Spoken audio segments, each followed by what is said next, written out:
Yo, what's going on, guys? Welcome back for another show. Today I'm going to introduce you a sci-fi suspense film, The Elizabeth Harvest. In a car running around a remote, rugged mountain, the new bride Elizabeth is taken home by her husband Henry on their wedding day. The house is situated on a hillside, palatial but separated, and staffed only by two servants, Claire and Oliver. There finally comes the nightfall, when the new couple is anxious to let go off their full-loaded hormone. The next day, Elizabeth is shown around the villa. She finds everything so wild, luxury, and gorgeous, but except one forbidden room in the basement that she is not allowed to enter. Elizabeth has to promise to Henry, even though she can access any room with her fingerprint. Henry seems too busy out with his business to accompany his new wife, while Elizabeth is always kept alone, idling most of her boring time by entertaining herself with clothes and jewelry. At night, after the two servants leave the villa, driven by her curiosity, the still awake Elizabeth makes her way to the forbidden room, where she explores the frozen cabins and discovers accidentally clones of herself. She's scared away, trying to call the police for help, but only finds there is no phone reception in the house. The next morning, Henry returns home. Elizabeth tries hard to control her anxiety, but unfortunately, Henry smells something strange and quickly discovers her deceit. So later that night, after a goodbye sex to his new wife, Henry plans to end her life. With a butcher knife in hand, he chases and hunts the begging Elizabeth all around the house.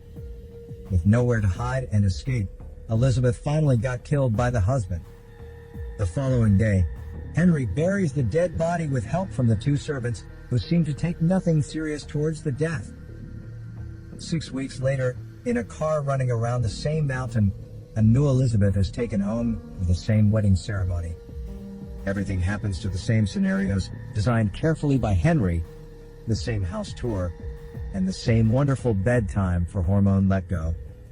Without any surprise, the new Elizabeth goes through the same experiences.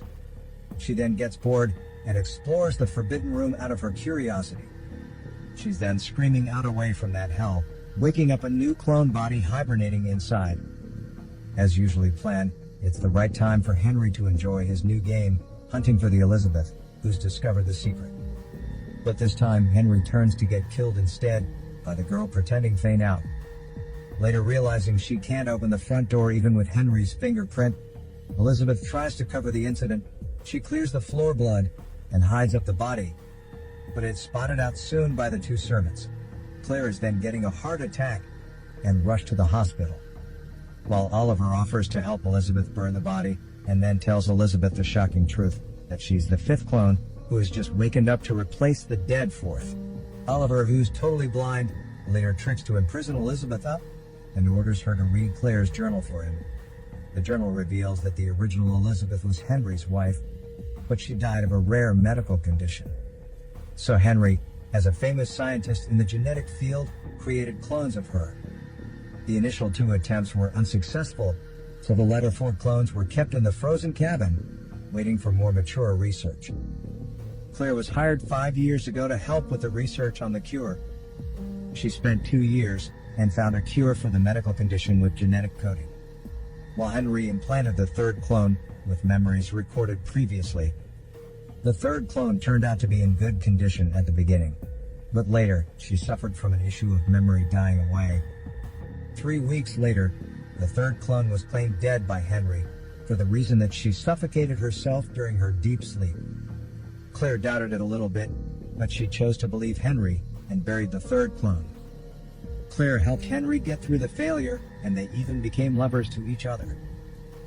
By taking chance at the dinning time, Elizabeth knocks off the blind Oliver, ties him up, and forces him to give her the code for the front door.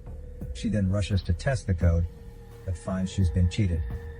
She returns angrily for the blind Oliver, who is in the basement, taking medical care on a sixth clone. By the time Elizabeth loses her attention, she's been taken down again and get chained up. The blind Oliver is eager to know any details concerning him in Claire's journal. In return, the men tell her more information, that Claire had already found an effective way to deal with memory fainting issue. But Henry in fact killed the clones on purpose, and even blinded Oliver, for the reason that Oliver challenged him for his immoral treatment on the clone. With more explores on the journal, Elizabeth realizes that Oliver is actually a clone of Henry himself, but she keeps the truth from the poor man, only tells him he's Henry's son.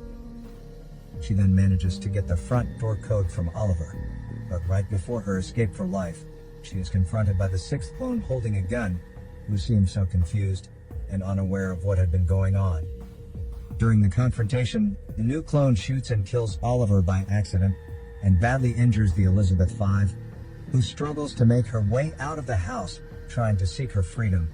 Ironically, she's then shot down by the coming sixth. Before she dies, she manages to give the last words to the sixth, begging the sixth to read the journal herself for the shocking truth. On the next day, with breakfast set on the table, Elizabeth VI then begins to read Claire's journal, which tells further details that Claire gets to know. Actually, Henry becomes to entertain himself by killing his clone wife on purpose. Only in that way, he can experience the endless wonderful wedding sex with his new clone wife. The story ends with Claire returning to the house, where the clone Elizabeth gives the journal back to Claire and sets out on her own for a new and free life. This is Daniel CC Movie Review. Bye.